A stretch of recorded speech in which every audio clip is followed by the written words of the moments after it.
I grew up anti-Zionist, I boycotted Israeli products, I chanted Free Palestine. The whole thing's absurd. So the Middle East once upon a time was full of Jews. More than 100,000 Jews in Iraq.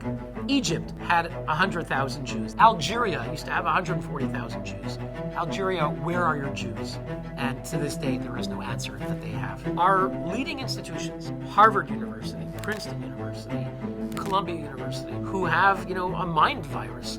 And we've had these pathologies before. In France, in the post-war era, they were defending Stalin. There were these intellectuals in Paris who said, there's a Cambodian genocide. Well, but, they just couldn't recognize that communism was killing millions of people in the Soviet Union. They denied it. People like Noam Chomsky, they denied it. When he would do an engagement party for his children, the folks in the front row were all terror chiefs, the head of Islamic Jihad, the heads of Hamas, the head of an Al-Qaeda affiliate. He was all embracing them. The UN said, we didn't know. Hamas people don't usually announce that they're Hamas people. False. What's happened to the West? How concerned are you for it? And what's the way forwards from this? Ali, I'll be honest with you, I'm frightened. All right, well, Hillel Neuer, it's an absolute honor to have you on the show. Thanks for making the time. Thanks for having me. You've been on my radar to interview for some years now, actually. And, you're this formidable public speaker, public debater, and in my books, a legendary human rights advocate. But for those who don't know, could you just give us a brief introduction to who you are, your work, and the organization that you represent? Okay, well, I'm the executive director of United Nations Watch. That's a human rights organization based in Geneva, Switzerland.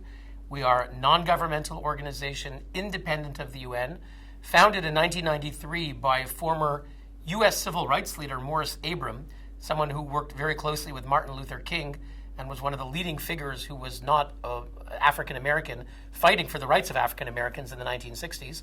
He was a UN human rights expert, helped draft the UN Convention Against Racism, and in the late 80s, he was named ambassador to the United Nations in Europe representing the U.S., and he retired in 1993, having seen the UN close up, representing what was then basically the sole superpower, and saw that the UN was a necessary organization. He was someone who had drafted the UN Racism Convention, but he saw that it needed to be monitored, and that was on general human rights issues, seeing that the UN lives up to its charter values. The UN Charter is a terrific document, but many dictatorships entered the UN and hijacked key UN bodies. And he also was concerned about the singling out of Israel and anti-Semitism, where he saw that openly anti-Semitic regimes like the Assad regime in Syria would propagate ancient blood libels against the Jews in UN chambers, and where Israel would be singled out more than any other country in the world put together.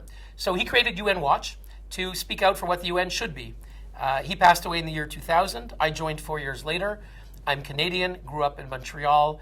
I studied law and politics, served as a lawyer in New York for a few years, and I've been with UN Watch now for 20 years, and we hold the annual Geneva Summit for Human Rights. We've been doing that now for about 16 years. We bring the world's most prominent dissidents, those who sat in prisons in China, Russia, Syria, Cuba, Iran, Zimbabwe, Pakistan, those who are in prison, we bring their family members. So we've brought heroes like Vladimir Kara-Murza, who just got out of prison in Russia, who was in Siberia. We thought he was going to die in prison. He's today the leading opposition figure. He's someone we've brought several times. We brought his wife when he was in prison. And of course, we're speaking out against the demonization of Israel, which is quite significant throughout many UN bodies. Yeah, it's really an incredible legacy that what UN Watch is doing. But look, in our conversation today, we're going to dive deep into many of the controversies surrounding the UN. We're going to discuss its dirty secrets that it hides from the public. But first, I was wondering, Hillel, if you could paint us a broad picture of the state of affairs of the UN today, how dictatorships and corrupt UN staff really run the show, and really just, take us behind the walls of the UN, if you can. The United Nations was founded with the highest ideals. We look at the Human Rights Commission, 1946, founding chair Eleanor Roosevelt, her deputy vice chair René Cassin, a French legal philosopher. From China, they had P.C. Chang. From Lebanon, the intellectual Charles Malik.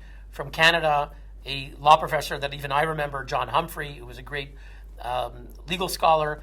And some of the most eminent figures gathered to reaffirm the principles of human rights in response to the barbarous acts which outrage the conscience of mankind. And I'm quoting now from the preamble of the Universal Declaration of Human Rights, which the UN helped adopt in 1948 in Paris on December 10th. So these are the origins of the UN and its human rights system. If you fast forward a few decades, things changed. Dictatorships entered the UN from Africa, Asia, from Latin America as well. You look at the Castro regime. So many dictatorships entered, and what happened was something paradoxical, is that precisely on the bodies that were meant to protect human rights, as they acquired more influence, and you could say power. What's the power? They don't have the power of the budget, they don't have the power of the sword, but the power to shame countries. Countries need legitimacy on the international stage. They need legitimacy at home. And if you get called out as a human rights violator, it's enormously damaging to your country's reputation and perhaps even their ability to survive. So the world's worst regimes, precisely those who are unelected and who have no legitimacy, they're the ones who pushed the hardest, were willing to make the most substantial deals to invest resources, economic resources, political resources, to get elected to high office on UN human rights bodies. So today, we have the Chinese Communist Party is always a member of the Human Rights Council. They get elected.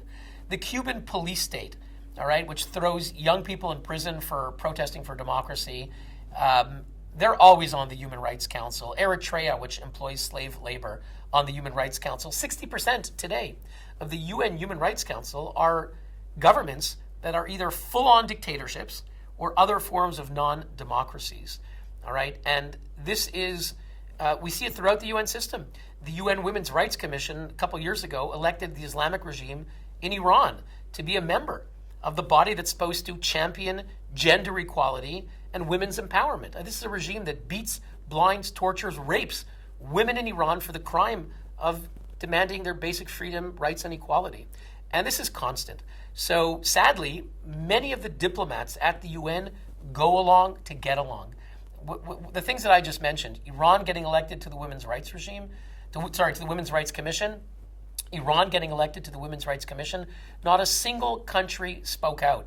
Only a handful voted no in a secret ballot. No one spoke out. You never would have heard of it if not for UN Watch. We're the only ones who spoke out. We led a campaign for 2 years. The United States initially wouldn't even comment on it. The Biden administration got elected. They wanted to do the Iran deal 2.0. They didn't say anything. They refused to comment. You can see in the press briefing in the State Department, they're like, oh, well, sometimes countries get elected. We don't like it. They wouldn't comment. Fast forward 2 years later when there was the uprising across Iran in wake of the death of Mahsa Amini, suddenly then our campaign picked up momentum, and actually the same U.S. administration, of Biden administration, that wouldn't even comment on it, they actually took our draft resolution, brought it to the Economic and Social Council, and said, we hereby terminate the membership of Iran. There was no process, there was no procedure to remove a country from the Women's Rights Commission, but I used to be a lawyer. I said, there's no procedure, but the body that elected them can unelect them. We drafted a resolution, whereas, we hereby terminate the membership of the Islamic Republic of Iran. That's exactly what the U.S. did with support of the Western allies. So that's a rare case where they remedied a horrific, obscene injustice. But I got to tell you, Ali, in most cases, they don't do a damn thing. And when the worst dictatorships get elected time and again to the UN Human Rights Council, Qatar, which supports terrorists, which employs slave labor, which persecutes women, was just re-elected to the Human Rights Council. This is disgusting. Everyone's blood ought to be boiling at this point. As far as I'm concerned, the downfall of the United Nations is one of the greatest scandals of this century. And to hear you say that no one does a single thing inside the United Nations, the very organization built to uphold human rights and to have a certain level of a standard by which we don't slip under for the very reasons that happened and played out in World War II. Why on earth are people not doing anything when it's their job to uphold these human rights? What about Antonio Guterres? Why is everyone silent? Well, look, at the UN, you identify two different kinds of players at the UN. There's kind of two UNs. There's one UN, which is the Forum of Nations, 193 countries sitting in a room, each one doing their own thing, but very much organized by blocks. There is an Arab bloc, there is an Islamic bloc, there is a Western bloc, which is primarily the EU and the US and a few other countries, and often they coordinate together in advance. And sadly, when it comes to the countries, they're often doing deals. Many of the elections at the UN are you vote for me and I vote for you.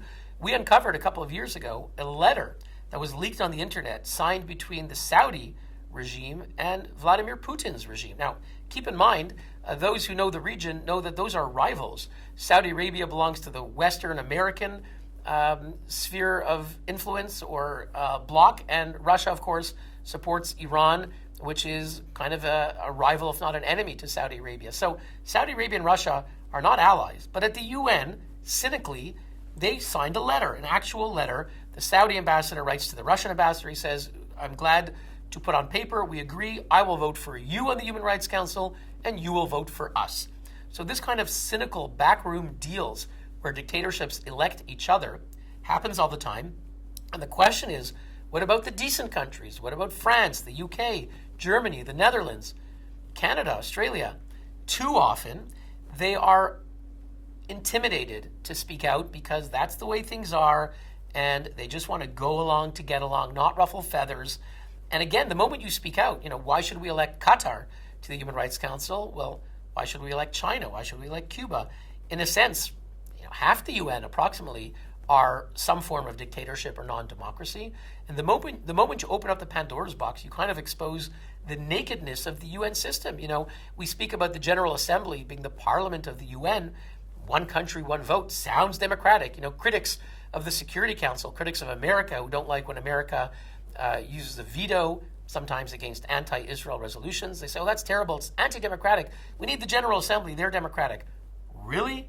The General Assembly is democratic? You think that giving the Chinese Communist Party a vote as if they represent, Guterres, you mentioned Guterres, he recently visited Russia for a summit of BRICS, which is an alliance of mostly dictatorships, a few democracies, Brazil and South Africa, which don't really act as democracies on the international stage, but it includes famously Russia, China, Iran. And he was challenged, he was criticized, especially by Ukraine and its defenders. How could you shake hands with Putin and fly to Russia when he's wanted for war crimes, for massacring tens of thousands of innocent Ukrainians, bombing Ukraine, aggression? And he said, well, I went there because they represent half the world's population.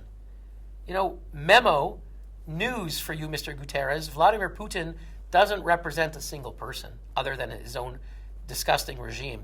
Xi Jinping and the Chinese Communist Party, he doesn't represent a single Chinese individual other than their regime. They are unelected dictatorships in Russia. They have fake elections. And the notion that in the General Assembly it's democratic because an oppressive dictatorship, and again, I mentioned the BRICS includes Russia, China, Iran. These regimes, they don't represent anyone. When they vote, they're not voting to represent their people. They're voting to represent their oppressive regimes, which hold power only by the jackboot that they stamp on their men and women and children all the time. So it's almost like the UN was set up with a democratic sort of Western liberal framework, which other countries, like you said, something like half of the countries or more run as dictatorships, do not value democracy, don't like the democratic system.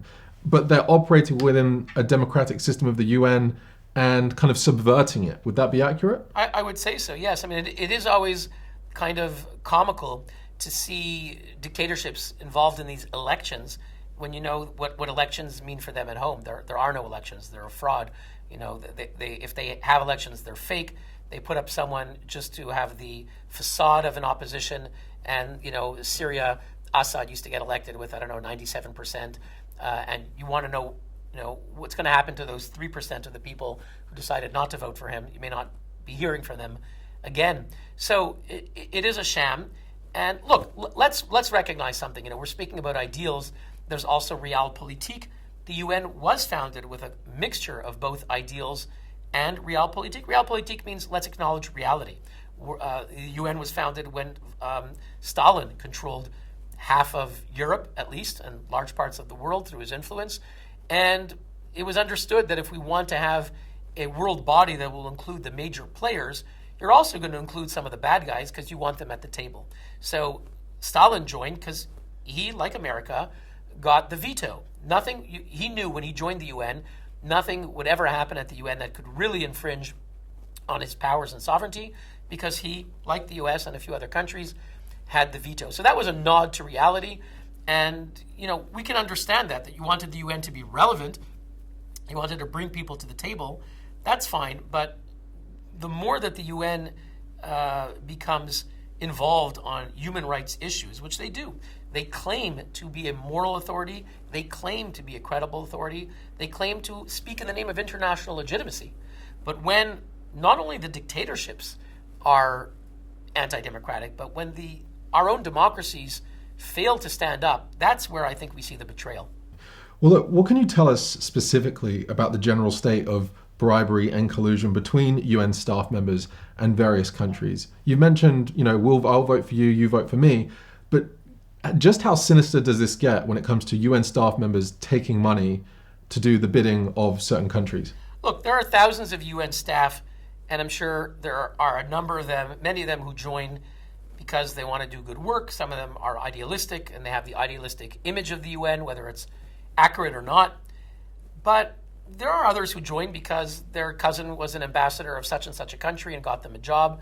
Certainly in the less democratic states, it's entirely corrupt, and the ambassadors are there because they're the dictator's nephew. They come from the right clan, and all they do, whether they're based at the UN in New York, there's UNESCO in Paris, there's the UN World Food Program in Rome, in Geneva, there's 20 different agencies from the UN Human Rights Council, the Refugee Agency. So when those ambassadors get in, they're just looking to give out jobs to their family members and their friends. It's a lot of nepotism. So the UN does have a lot of corruption and cynicism in it, and there's no question that the more unsavory regimes are not averse to using bribery. I'll just give you a couple of examples. Sometimes it's outright bribery, sometimes it's other forms of trading favors and influence. One example was at the human rights bureaucracy in Geneva. There was a senior official who had some influence over how Morocco would be addressed. Morocco it controls Western Sahara. President Trump recognized that was Moroccan sovereignty. Other countries consider it occupation. It's a long-standing issue where the UN was accusing Morocco of illegally occupying a zone known as Western Sahara. The Algerian regime fights Morocco, and they're constantly looking to undermine Morocco, and they support a militant group called Polisario that's in Morocco. So for Morocco, that's their issue at the UN, is to make sure they don't get criticized for what happens in Western Sahara. And if there's ever a high UN official about to visit there, the goal of the ambassador in New York or in Geneva is to neutralize any UN criticism of Morocco. And according to documents that were released, probably hacked by Algeria, probably leaked by Algeria, but the documents looked very credible.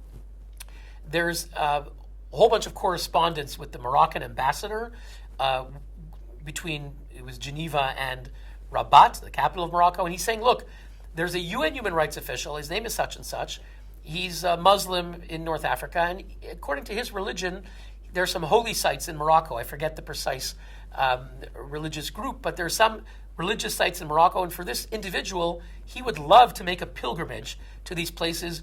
I've arranged to give him all expenses covered flight to this lovely place, and I'm taking care of this guy, and he's going to help us make sure that we don't get condemned. So this is sort of outright bribery being discussed in internal correspondence. That kind of thing is probably happening from time to time. And then there are things that are maybe even more nefarious. This is something, of course, that Emma Riley disclosed, a whistleblower. She worked for the UN human rights bureaucracy, known as the Office of the High Commissioner for Human Rights. And she worked for an individual named Eric Tistounet. He was the top bureaucrat at the Human Rights Council for many, many years, for well over 2 decades. And his employee, Emma Riley, went public, and she revealed that over many years, the Chinese Communist Party would send an email to Eric Tistounet in his office and say, next month there's going to be a session of the Human Rights Council. We want to know which of the following dissidents, which of the following human rights activists are going to be coming to speak at the council. Now, this information is completely secret. It's not publicized anywhere. And they would give a list of 15 names of the leading dissidents, people who were in prison, most of them in exile. If you're in China, you're not going to be allowed to leave. So these are people who are exiled in Europe or in America who continue to speak out. They speak out for the Uyghurs, which is a Muslim minority that is persecuted horrifically in China. They are human rights activists like Yang Jianli, really heroes who put their life on the line.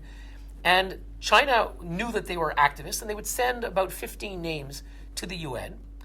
And the normal response, the decent response, the moral response, the legal response was to say, dear diplomat of the Chinese embassy, the Chinese mission in Geneva to the UN, go to hell. There's no way we're going to tell you who's coming, because if you know who's coming, you could apply pressure to them.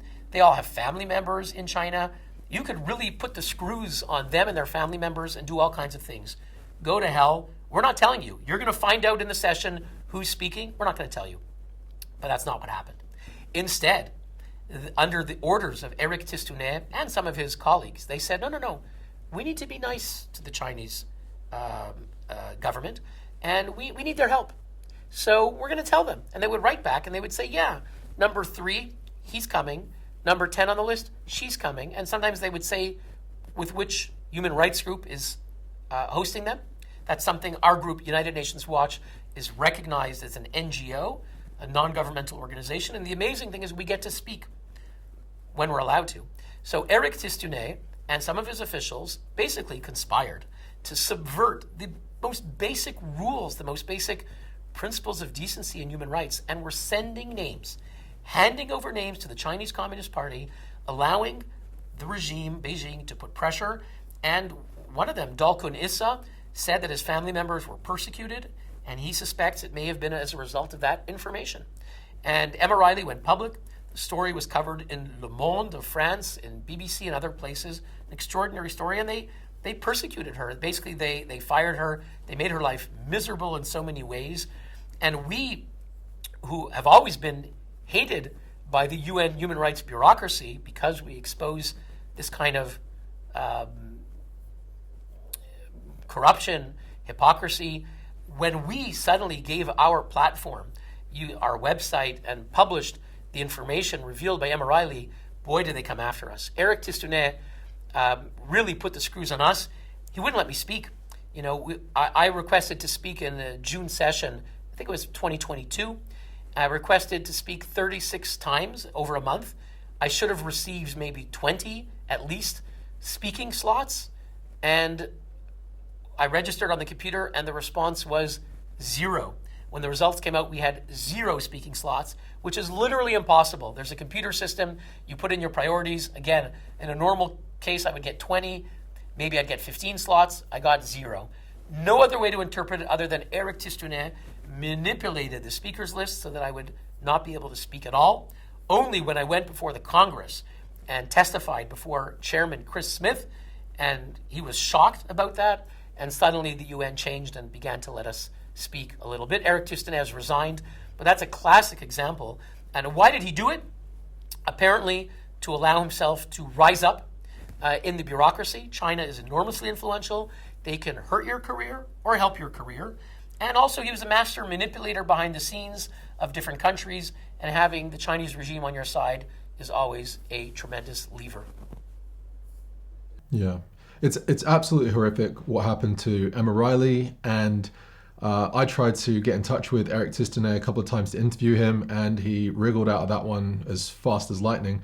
And it's a real shame that you can't really try to find any accountability for these people who are playing with people's lives. And I was able to meet Dalkun Issa and speak to the Uyghur community, and a lot of the time they have no idea that when they go to the very organization that's meant to help them, when they're in dire straits, when they're at rock bottom and their family have gone missing for years, they go to the UN in order to try and get help. Little do they know that their names are being passed over to the very government that's persecuting and torturing their family members. It's absolutely disgusting. I want to mention one other case, which, as we're speaking with the Uyghurs, the Chinese regime doesn't let any UN investigator enter China. There are about 60 or 70 UN human rights investigators. They're called a special rapporteur, an independent expert, a working group on torture. As a rule, the Chinese regime doesn't let anyone enter. And yet, this past year, they did let one of them enter, a woman named Alina Duhan. She's the special rapporteur on unilateral coercive measures, which is UN speak for sanctions.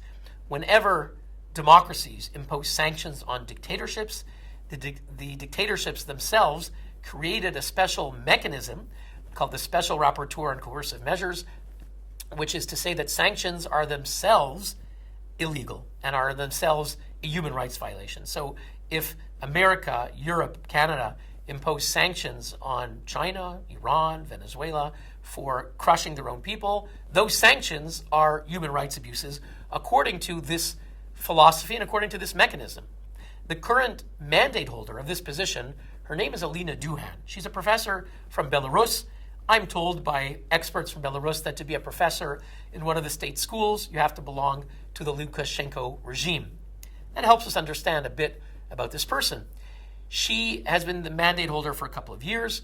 This past year, she became one of the first UN human rights experts allowed to visit China, invited to visit China. Not only China, but invited to visit Xinjiang, which is home to the millions of Uyghurs, many of whom have been rounded up, put into camps, oppressed, crushed, persecuted, having their beards cut off so they can't practice their religion, their language destroyed, brainwashed. And she went there, and she came back. And I was there when she presented before the UN. She said, I've been to the Uyghur region, and guess what? Everything is great. And the only problem is Western sanctions. Western sanctions are ruining everything, and all the blame is the United States, the EU, Canada, the UK, because of sanctions. The Chinese ambassador was clapping. This woman, Alina Duhan, we discovered, according to various filings, has been receiving about $200,000 a year for her office. Maybe not her pocket, but her UN office has been receiving donations of $200,000 a year from China. This started about 2022 approximately. The same year, she began making videos saying the Uyghurs are happy and everything is great in Xinjiang. There's a YouTube video, people can find it. Punch in the name Alina Duhan and China, you'll see it. She received either $50,000 to $100,000 from Vladimir Putin's regime and money from Qatar. And for each of those regimes, she has made statements saying they are victims of the West. She flew to Caracas, to Venezuela, literally embraced Maduro and said, Mr. Maduro is a victim of Western sanctions. She flew to Zimbabwe, another horrible regime. She said Zimbabwe is a victim of sanctions. She called a press conference in Tehran.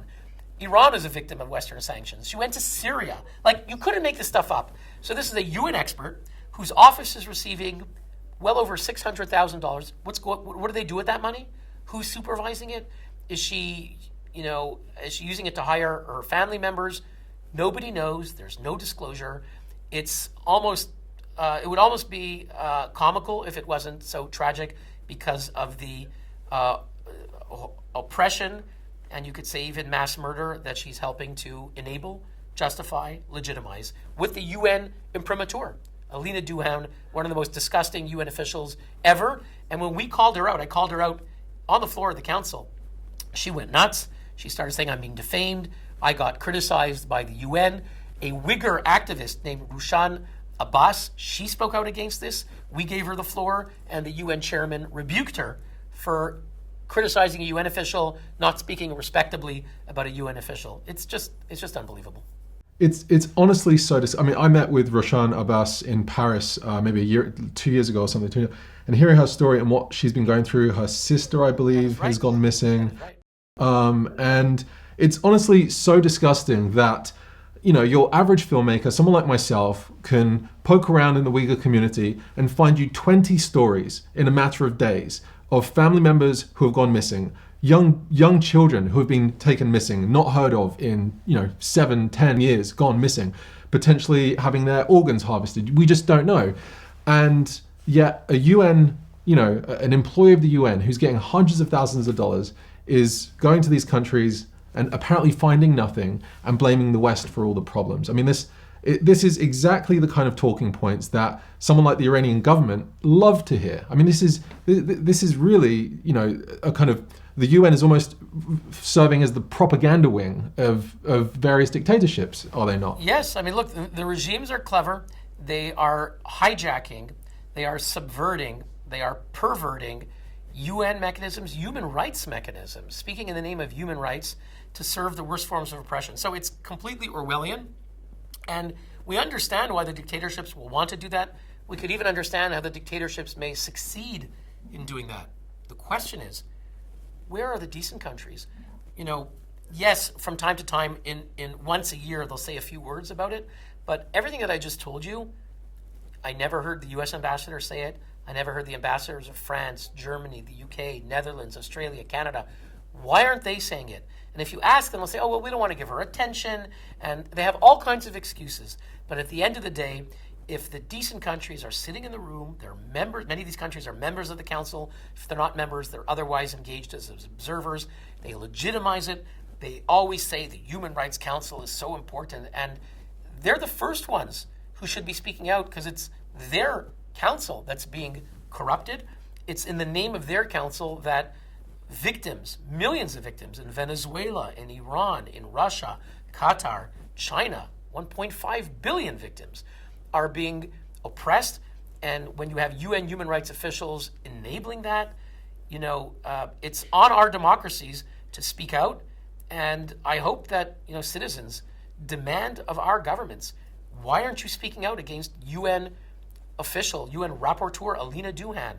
Anyone who's watching this should ask their elected official, why aren't you condemning Alina Duhan? Why aren't you condemning the UN Human Rights Office for handing over names of human rights champions to Beijing?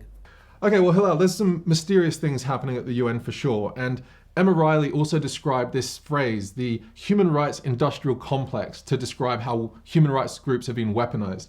Can you tell us any stories of how China uses fake and mysterious NGOs to do their bidding? Yeah, look, at the United Nations, one of the great things, great opportunities is for groups like ours, which have the ability to speak at the UN. In New York, I can't speak at the General Assembly, but at the Human Rights Council, it was grandfathered in for many years that a non-governmental organization, a human rights group, can speak. So the ambassador of China, Iran, Syria, France speaks, and then I can speak. And not just can I speak, but I can bring a victim who sat in prison in one of those countries to speak. So that's a tremendous opportunity. But there's a downside as well. The dictatorships wanted to subvert that system, and so that whenever there's a debate, if they only give 10 speaking slots to NGOs, the Chinese, the Syrians, the Iranians, and others, and the Cubans especially, created fake NGOs. And the UN system is just so corrupt that they're not capable of calling out what is a fake NGO. When I say fake NGO, there's no such thing as an independent human rights group in Cuba. The moment you speak out, you're in prison. In China, we brought a young woman, Ray Cha. Her crime was lifting up a blank sheet. Okay, in the street of Shanghai, she lifted up a blank sheet. Nothing else, just a white piece of paper. They took her away, right? So the notion that you could have an independent NGO with an office and an organization and a chairman and members is absurd. Any organization of that kind in China, in Iran, in Cuba, is fake. And what they do is they created fake groups and they send them to UN debates and are used basically as kind of assets, agents, or even spies. The iconic case is Tiana Wong, a young woman who grew up in Montreal, Canada. She's the daughter of Wang Binzhang, the human rights hero, the father of the Chinese democracy movement in the 70s and 80s. He was kidnapped. He had moved to Canada, and he was somehow, I think, fooled maybe on a trip. Somehow he was kidnapped when he was in Asia, and China brought him into their prison system, and he's been locked up in prison for some 2 decades. We brought her daughter to speak at the United Nations, Tiana Wong. She's named after the Tiananmen Square. And she was a young, quiet woman. She was about 22 or 24 at the time, and she spoke at the UN. And we noticed that there was a guy behind her who was taking pictures of her with his iPad. And we called UN security, and indeed, they took his iPad and they saw that there were photos there. and they made him delete it, and they kind of let him go. They didn't remove this. He belonged to an NGO. He was sitting in the NGO section, and the NGO's name was something like the Center for Tibetan Human Rights and Development, something like that. And we reported the story, okay, that there was a so-called NGO guy with an NGO badge spying on our, young human rights activist, the daughter of a victim who was in prison. And the New York Times reporter, her name is Didi Tatlow at the time, it's about 2014. She was in Beijing, and she decided to follow up on the story. She found the address, the listed address of this so-called NGO, and she went to knock on their door, and she shows up, and it's the Chinese Pentagon. Okay, she's at a massive, sprawling security complex, and she, knocks on the door and says, "Is this the address of the Tibetan NGO for development?" And they go, "1 second." And a few minutes later, a guy shows up wearing sunglasses, and he says, "Can I help you?" And she says, "Yeah." She says, "Yeah." She says, "I'm the guy from the Tibetan Center for Development," and it's run by the Chinese Communist Party, and I saw them. There were several of them. There were about when Tiana was there were about half a dozen Chinese agents. They were conspiring amongst themselves. You could see them on video, and he was sitting behind her taking pictures. They're there to spy on activists. They're there to intimidate them. Yang Jianli, a Chinese human rights hero who was in prison for many years. We brought him to speak. One of these Chinese agents were intimidating him. So that happens all the time at the UN. China sends agents, and the other regimes, the Cubans, do it too. In many of the debates, half the speakers of the NGO speakers are fake, and you know it by what they say, and you know it because if they're coming from Cuba, they're by definition fake. Wow, whenever I've watched live streams from the Human Rights Council meetings, I can't keep a straight face because the things that are being said are so blindingly outrageous. And I'm looking around the room at all the delegates and all the people on the jury, and I'm like, hold on, did you just hear what that guy said? I mean, this is unbelievable, and you're all just looking at it blank-facedly. I mean, there was one video that stuck out. The guy was coming in via video, and he was part of some Uyghur NGO apparently. And the guy was talking about how great it was in Xinjiang, and it looked like he was being held up at gunpoint to say these things. And then the video stopped and said, "Well, thank you very much to that NGO. Who's next?" And you just think this whole thing is a joke. I mean, the UN seems to be the most corrupt organization on the planet at this point. Sadly, yes. Look, I mean, in the case where this courageous New York Times reporter wrote 2 stories on this issue, and the UN response was to say, okay, for the remaining 3 days of the session, that spy doesn't have his badge. No, the proper response should have been this fake, phony fraud of an NGO, which is part of the Chinese espionage apparatus, is gone. They're out. And that's not what happened. The NGO is still there, and the Chinese espionage apparatus continues to operate. One of the last sessions, I saw a guy standing behind us. He looked again part of that apparatus with an NGO badge. The UN isn't doing a damn thing, and it's sad. When it comes to protecting human rights, the UN was supposed to be the firefighter. Too often, sadly, it's become, in many cases, the arsonist. Yeah, precisely. I mean, speaking of Beijing, just lastly on this topic, there was an article that came out in a European news outlet that talked about the election of the new leader of the FAO. I believe a guy from China now leads it called Qu Dongyu, I believe. But there was an article that was kind of published that said that there was a guy from Cameroon who was leading the race and was going to win. And China put immense pressure on this guy to drop out of the race. Apparently there was a 70 million euro bribe that was taking place. And also pressure put on some South American countries like Uruguay and Brazil to say, if you don't vote for our guy, the Chinese guy, to be the head of the FAO, we will block, agricultural exports and imports from your country. So this is across the board happening. I can't verify that story. I'll put a link to it in this video. But the fact is, this kind of stuff is happening across the board at the UN. And it shouldn't be happening. And there's serious ramifications for, the international order, so to speak. You just gave an example of how China puts pressure on countries on how they vote. That's happening all the time. In most cases, we don't know about it, but there are times we do. About 10 years ago, there was a speech given at the Human Rights Council by about 20 Western countries, maybe 30 Western countries. It wasn't a resolution condemning China. It wasn't a report. It was just a speech by a number of Western countries criticizing China. One of the countries that joined the statement was Ireland.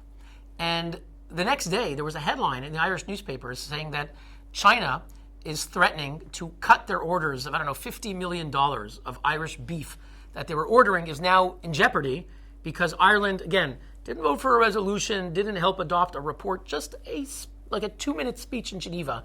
And so Ireland got the message. You sign a statement and the Chinese regime is going to come after you and land on you like a ton of bricks. And that happens all the time. When a meeting is held, when the United States might host a meeting on the sidelines of the Human Rights Council, in a room, just a seminar for 1 hour to talk about the Uyghurs, the Chinese regime ambassador in Geneva will send a letter to every single country and say, if you dare go to that meeting, we will take note and there will be consequences. Now, China is a multi-trillion-dollar economy. Every country in the world is dealing with them. Many countries are getting their, investments of hundreds of millions of dollars. Countries like Turkey are getting loans for billions of dollars. Turkey's a classic example. More than a decade ago, the Turkish strongman, Erdogan, said, there's a Turkic-speaking people, which is the Uyghurs. The Uyghurs, in terms of their language, are connected to Turkey. They even call their region East Turkestan. And he said, these are our people who are being persecuted, Muslims being persecuted, and I, in the name of Turkey, am going to call an emergency session of the UN Human Rights Council. Never happened. Turkey has never done a damn thing for the Uyghurs. My organization, UN Watch, I'm Jewish. Our founder was Jewish. I have brought for 15 years, every year, Muslim Uyghurs to speak at the United Nations in our name, at our Geneva Summit for Human Rights, at the United Nations Human Rights Council, from Rabia Kadir to Rushan Abbas to Dalkin Issa. We bring them every year. The Turkish Islamic regime is supposed to speak out for Muslims that are being persecuted. It hasn't done a damn thing. And if you read the newspapers, why is this happening? Because the Chinese Communist Party lends billions of dollars to Turkey every year. And so to not give up on that cash, Erdogan isn't doing or saying a damn thing for his own Muslim people, for his own ethnically, linguistically related Uyghurs. It's unbelievable. The same for Pakistan. Pakistan, Muslim regime, always speaking out for Muslims if there's something they can blame Israel for, doesn't do a damn thing. Worse, Pakistan and these other countries will actually deport Uyghurs who try to seek refuge in another country, and Pakistan will say, there was a letter signed, about 50 countries in Geneva at the UN Human Rights Council signed a statement, a letter to the UN saying everything that China is doing to the Uyghurs is great. China is doing an incredible job. The Uyghurs are happy. And these were dozens of Arab and Islamic states signed on a statement embracing China for what they do to the Muslim Uyghurs. So cynical, so disgusting, and it's happening all the time. I mean, it's one thing to have this blatant propaganda playing out amongst dictatorships and questionable democracies, but it's another thing to see that there's a lot of people in Western countries, university students in liberal cities, believing these lies. I mean, I know plenty of people who do not accept the Uyghurs are undergoing a potential genocide, maybe even a definite genocide, or at least ethnic cleansing, because they think that this is just Western propaganda. So it seems like this kind of stuff that... And you mean people in the West? You're talking about people in the West? Yeah. And this stuff from the UN is trickling down. Yeah, look, there are pathologies. We all would like to believe that we live in a rational society where clearly intelligent people act according to logic, science, facts, morality. And the truth is that so much of what motivates people is completely not rational, whether it's irrational or super-rational. There's so many other motives at play, and we see pathologies, I would say intellectual pathologies, and there is a pathology in our own societies, whether it's in the United States, Canada, the UK, Australia, Europe. There is a Western self-hatred that is present where people have an ideology that the West is evil, and that will cause them to support any dictatorship or terrorist regime that is fighting the West. They will support Vladimir Putin because he's against the West. It can be from the left and it can be from the right. In America today, we have on the far right people saying that America is terrible and we like Putin because somehow he stands for something that's just and good, and he's a defender of Christian values, which is absurd. He's a corrupt, disgusting person who has killed many innocent people in his own country and, of course, in Ukraine. So you have that pathology on the right, and certainly you have it on the left. Typically, it's more on the left because it's sort of an anti-Western. And you have people who will march on the streets in favor of Iran. They'll march on the streets for Hamas, for Hezbollah. And anything that somehow is against the West, they, in their strange psychology, this intellectual pathology, they will support it. And it's very sad because the West should be criticized. That's the strength of our democracy, is that we have self-corrective mechanisms. We hold ourselves to account. Sunshine is the best disinfectant, in the name of Justice Brandeis, as he said years ago. And that's healthy and good. But the notion that somehow the communist China or in authoritarian Russia or Venezuela or Cuba, that somehow they're a better system, no one who has lived in those systems believes that. That is why often the best defenders of democracy are people like Garry Kasparov, who's the chess grandmaster who lived under Soviet Union. They know exactly what real oppression is. They know what non-democracies are, and they understand what Western freedom is. You know, part of my work is working with dissidents from China, Venezuela, Cuba, Iran. They know there are problems in America and in European countries. Of course there are. But they know the difference between a country that has a democratic system, that has freedom, that has civilization, that has free and fair elections, that has independent judiciary, that respects freedom of speech, freedom of assembly, freedom of religion, and countries where those things are crushed. And it's a huge difference. Sadly, for decades, you know, people in the West, there were people who had this pathology. In the 1930s, there were people in Britain who said, why should we fight the Nazis? You know, people on the left, they said, Britain is aristocratic. It is, you know, it empowers the rich. We have the Queen. We have, you know, the aristocracy. Why should I fight for the king? And in fact, in one of the great schools, it may have been Oxford or Cambridge, adopted a resolution: if there's a war, we will not fight. We will not fight to defend Britain, because for them, Hitler and the British aristocracy, it was all the same thing. And George Orwell, who was one of the great intellectuals of the time, of course, the famous author of Animal Farm in 1984, he wrote. He said. He was a great critic of the aristocracy. He was on the left. He actually fought in the Spanish Civil War to fight against the fascists. So he put his life on the line for left-wing principles and cause. He said, you need to understand the difference between half a loaf and no bread at all. And he understood that with all the problems in the UK and in Britain in the 1930s, he said, we have the seeds of civilization. And there are all kinds of problems. But the other side, Hitler, there's no bread at all. And you need to understand, anyone who's starving knows the difference between half a loaf and no bread at all. And sadly, too many in the West today do not understand the difference. And precisely those who have lived under those regimes, they know the difference very well. When it comes to UN peacekeepers and staff malpractice, what are some of the things they've been found guilty of which still shock you to this day? Well, you say found guilty of. Sadly, in many cases, some of the abuses are never properly brought before a court, and the perpetrators are never properly held to account. But probably one of the most infamous accounts, indeed, is sexual abuse of children, and that happened in the Central African Republic. It was documented by numerous witnesses on the ground, and the UN tried to bury it.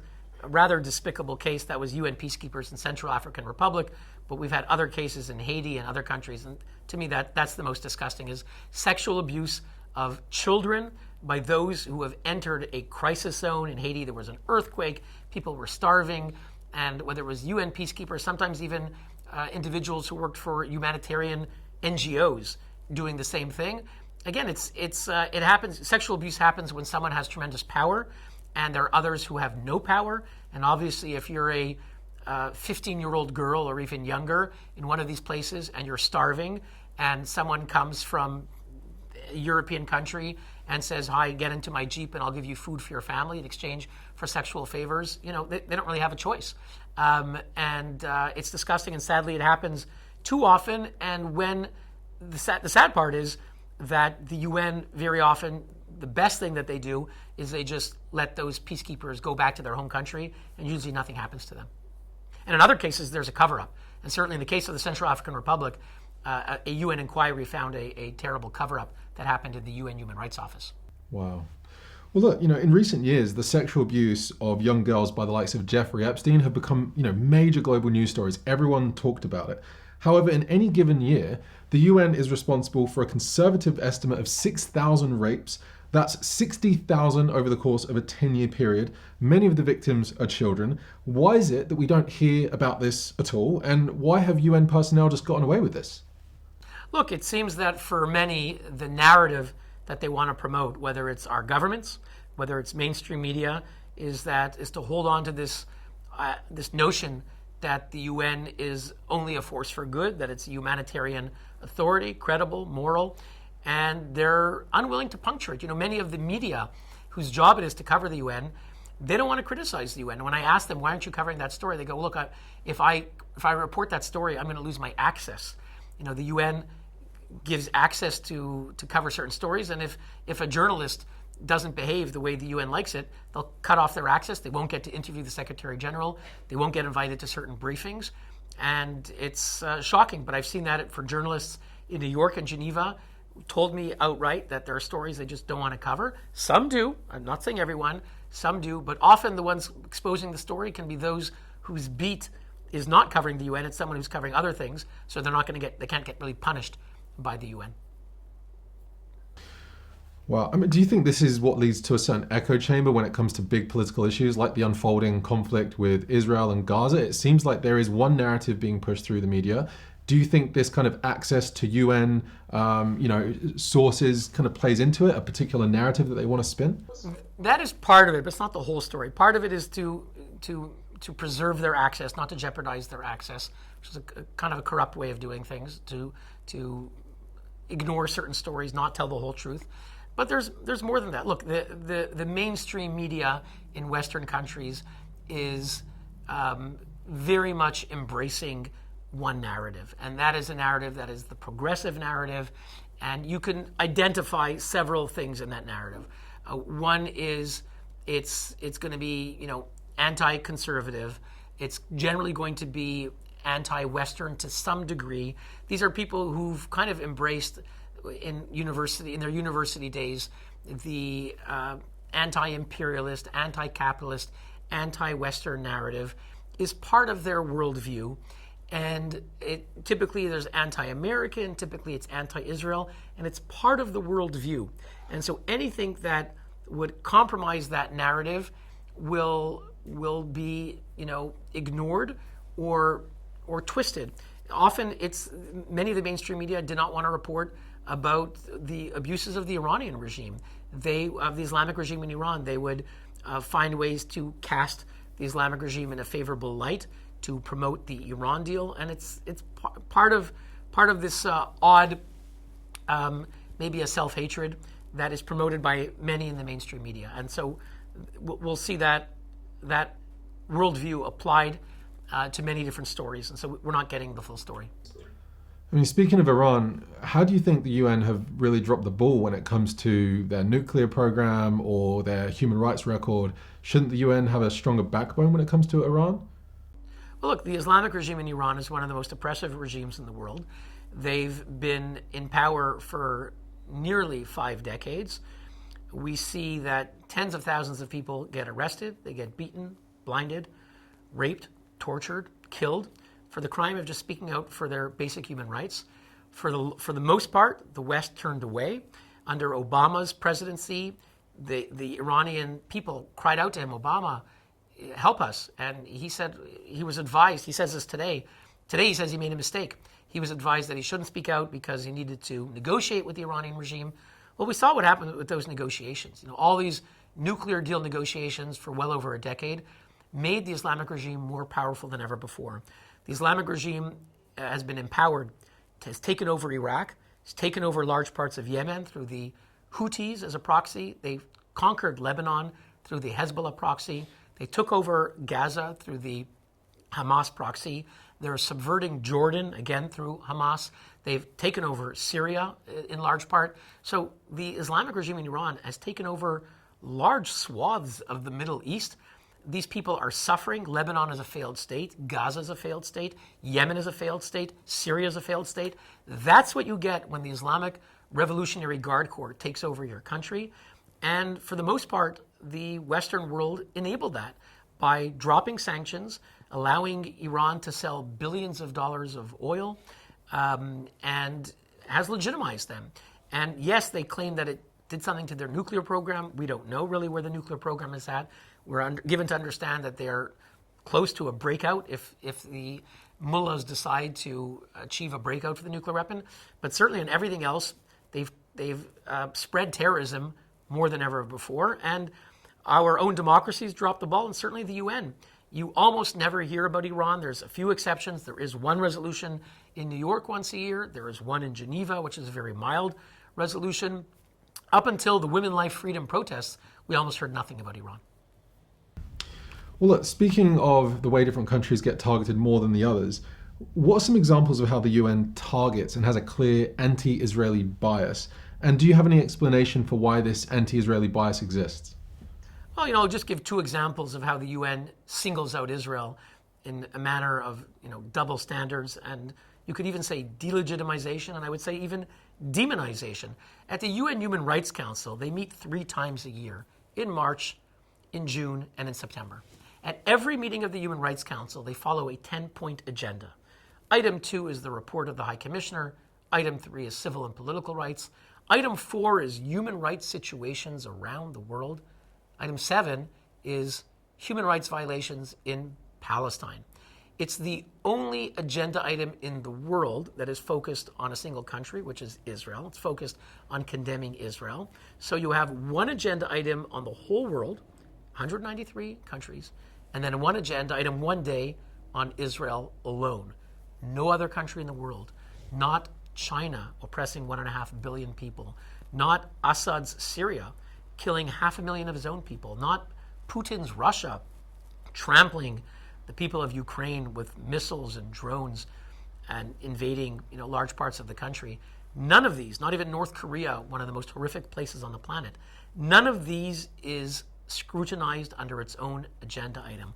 Only the Jewish state, population 10 million, which has been under attack this past year in a 7-front war from the Houthis in Yemen, Hamas in Gaza, Hezbollah firing rockets from Lebanon, militant groups in Syria, Iraq, and then from the Islamic regime of Iran itself. Only Israel gets condemned in its own agenda item. That's in Geneva at the Human Rights Council, one of the most notorious instances of Israel being scapegoated, the only country in the world targeted, every meeting built in on the 10-point agenda. Then you move over the ocean to New York, the General Assembly, the Parliament of the UN. Every year, the UN General Assembly adopts one resolution on Iran, one on Syria, one on North Korea, and 15 on Israel. I'm going to say that again. One on Iran, one on Syria, one on North Korea, 15 on Israel. Now, you might think Israel is violating human rights, and if you think that Israel is 15 times worse than the Islamic regime of Iran, than Assad Syria, than North Korea, then there's something wrong with your moral compass. There's something wrong with the UN's moral compass. So why does this happen? Well, it's the Arab and Islamic states that push this agenda, meaning the mullahs of Iran, Assad from Syria, the regime of Libya. They're pushing this. Also, Pakistan is pushing this. And then the other countries go along. So why do they go along? They go along because the Islamic states offer them 56 votes. You vote for me, I vote for you. So everyone wants the 56 votes of the Islamic regime. You don't vote against Israel, we won't give you oil. People want oil. You don't vote for Israel, Qatar won't give you billions of dollars of investments in sovereign wealth funds. But Ali, it's something else. There are many democracies that go along with this. The European Union countries typically support 2/3 of the resolutions targeting Israel at the General Assembly. Why do they do it? Well, to be honest, I live in the center of Europe. I live in Geneva. In Europe, in the Middle Ages, whenever there were troubles, they said, there was the Black Plague. The first response was the Jews poisoned the wells. I mean, let's be honest. Europe was anti-Semitic for 2 millennia. The Jews are poisoning the wells. 75 years ago, virtually every European country collaborated with the Nazis and allowed Hitler to murder most of Europe's Jews. The idea that anti-Semitism disappeared is a fantasy. It didn't disappear. When I see European diplomats voting going along with this demonization of Israel, many of them do not seem coerced by the 56 votes that they need, by the oil, by the money. Some of them seem perfectly content to join in the demonization of Israel. And the fact is that today we have a form of anti-Semitism, which is the demonization of the world's only Jewish state. And I think it influences too many countries. And so we have realpolitik as a factor, but also something much more nefarious, which is an ancient hatred in modern guise. Yeah. Well, I want to address some of the, fuel on this fire of anti-Semitism and the accusations against Israel. In March 2017, the UN published a report accusing Israel of apartheid. Fast forward today, and that accusation is being screamed from the rooftops across the Western world. What is your response to them and to the commissioners who wrote that report? Is Israel really an apartheid state? No, Israel is not an apartheid state. That's an outrageous and dangerous lie. It's comparable to the blood libels that were hurled against the Jews for centuries. The truth is that Israel is a country that has 2 million Arabs in it. They are citizens. They vote. They are elected. In the previous government, an Islamic Arab party was a part of the coalition government. And Arabs are Supreme Court judges. They are doctors. If you go to a hospital, you are very likely to be treated by an Arab doctor. And they have equal rights. Is it perfect? No. Is there discrimination? Of course. There's discrimination against minorities. Ultra-Orthodox Israelis say they're discriminated against. Ethnic minorities can be discriminated. Of course, there's discrimination, like there is in many countries. And in Israel, there's the added tension that the surrounding Arab states, like Syria, like Iraq, like Hezbollah from Lebanon, the Palestinians in Gaza and in the West Bank, are in a war to destroy Israel. So obviously there's going to be suspicions against Arabs. So there are problems for Arabs in Israel, but the notion that it's an apartheid state is a lie, and it's a lie that actually harms the true anti-apartheid cause. I've been to South Africa. I've been to the Apartheid Museum. Anyone who knows what real apartheid was, real apartheid, blacks in South Africa didn't vote. They weren't elected. They weren't on the Supreme Court. They weren't doctors. They had special beaches. Go to Tel Aviv. Walk along the beaches. You will see hundreds, thousands of Arab women wearing hijabs. Go to a hotel or any mall in Jerusalem. You will see not just Arab employees, Israeli Arab employees, but Israeli Arab managers and owners. Arabs go to any park in apartheid South Africa. A black person couldn't go to the parks in the white areas. They couldn't go to the beaches. So it's just a complete lie. The truth is that Israel is a multicultural country. People get along, and there are problems, but to call it an apartheid state it's not just a caricature, but it's a malicious caricature which has an agenda. The agenda is to demonize Jews. Once upon a time, if you wanted to demonize Jews, you had to say they're against what was virtuous in society. For 1,000 years and more in Europe, virtue was Christianity. So you said Jews killed our God. Jews killed Jesus. Now let's go beat up Jews, right? Jews killed Jesus. Now we can go persecute them. They killed our Lord. And in Nazi Germany, Hitler said the dominant virtue is race. We Germans are the superior race, and the Jews are trying to poison our race with their blood. We need to kill the Jews because they're the inferior race.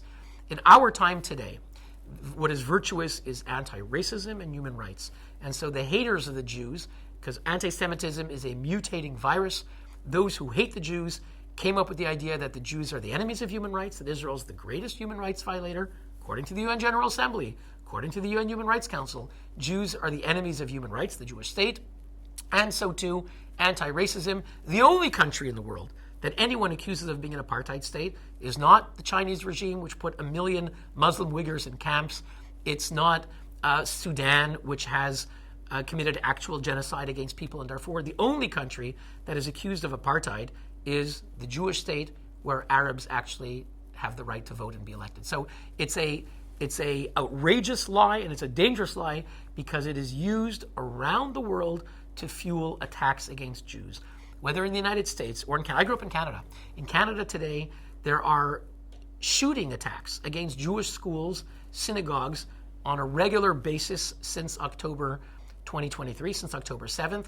And those doing it are saying, you see the signs. Israel's committing genocide. Israel's committing apartheid. These are dangerous lies. Why is it hypocritical for particularly countries within the Middle East to label Israel an apartheid state?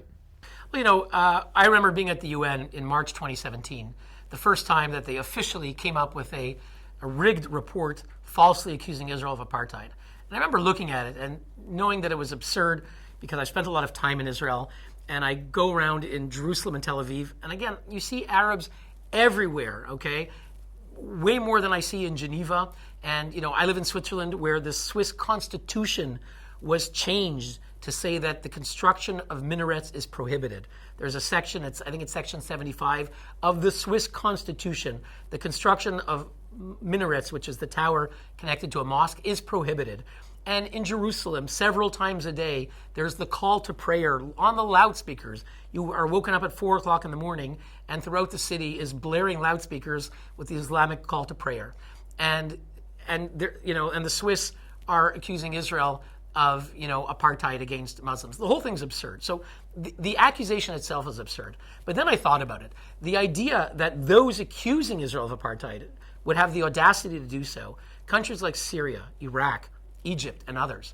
I took the floor at that time, and I said, the Middle East once upon a time was full of Jews. There were more than 100,000 Jews in Iraq. And I said, Iraq, where are your Jews today? Where are your Jews? There are no Jews in Iraq. They're gone. Baghdad, I think, was a third or half Jewish in the 1930s. There were Jewish beauty queens, Jewish singers, Jewish doctors, and they're gone because there was a pogrom in 1941, the Farhud, and other forms of persecution and hangings. They fled. Egypt had 100,000 Jews. They were in Cairo. They were in Alexandria. They had businesses. They were involved in music and many other things. I said, Egypt, where are your Jews? Silence. Algeria used to have 140,000 Jews. Algeria, where are your Jews? Silence. I went around the room asking those dictatorships which had the audacity, the gall, to accuse Israel of apartheid. Israel, which has more than 20% of its population are Arab Muslims. Again, you go into anywhere in Israel and you'll see Arabs, and they're not Arabs who are hiding. They're in the hijabs. They're in full Islamic dress, fully respected, and so forth. So, and the idea that these countries that persecuted their Jews, that chased away their Jews, that are Judenrein, that are completely free of Jews, that they would be the ones to make that accusation was particularly appalling, and I called them out on it. That speech was seen more than 10 million times on the internet, and to this day, there is no answer that they have. Yeah, it was remarkable. It's a really famous talk. Now, look, do you feel that the United Nations is in any way responsible for causing the current Israel-Gaza war, as well as previous wars, and for fostering the preconditions for a less peaceful and more violent Middle East? Tragically, the United Nations, which is mandated to protect international peace and security and uphold human rights, when it comes to the Israel-Arab conflict, has been doing the opposite. When Hamas hides their terrorist infrastructure deliberately under homes, hospitals, and schools, we now know, and we knew it before, but that Hamas has hundreds of miles of terror tunnels. When the international community gave them cement to build homes, hospitals, and schools, instead they built hundreds of miles of terror tunnels, and they put them deliberately under civilian infrastructure.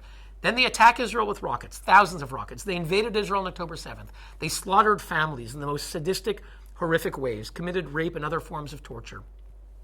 Israel went to respond. Hamas knew that Israel would go after them. And Hamas deliberately provoked attacks against them, hiding their infrastructure under civilians, wanting civilian casualties, knowing that not just the UN, but also certain groups which have also lost their moral compass, which are adjacent to the UN, groups like Amnesty International, groups like Human Rights Watch, would immediately accuse Israel of war crimes, falsely accuse Israel of war crimes. Those UN resolutions, those UN emergency sessions, which have been going on, Ali, since 2009. So this is going on for well more than 15 years. And we warned the UN. One of our speakers, Colonel Richard Kemp, former British commander, head of the British forces in Afghanistan, worked with UN peacekeepers. He warned the UN numerous times. Everything you are doing is encouraging Hamas. You are incentivizing Hamas to continue placing their terrorist infrastructure underneath civilians, and they're going to cause civilian deaths. and the UN kept doing it. The UN would repeatedly reward Hamas by condemning Israel rather than condemn Hamas for a double war crime. Every rocket, Hamas fired tens of thousands of rockets. Every rocket fired at Israeli towns and cities is a war crime, and every time that they fired a rocket from a civilian home, hospital, or school was a double war crime. And the UN ignored it, and instead they condemned Israel. That merely incentivized Hamas to do it again and again. Yeah. Speaking of UNRWA, what does everyone need to realize about what is taught to children in UNRWA schools? What's happened to the West? How concerned are you for it? And what's the way forwards from this? I don't see how we can get out of this mind virus at this point. Ali, I'll be honest with you, I'm frightened. I'm frightened, and I think anyone who's aware of what's going on, and it's hard to be unaware, should be frightened. You've spoken about how they've been targeted, spied on, assassinated, targeted in various ways. Before we wrap up, I just wanted to ask you personally, you've been doing this for 20 years.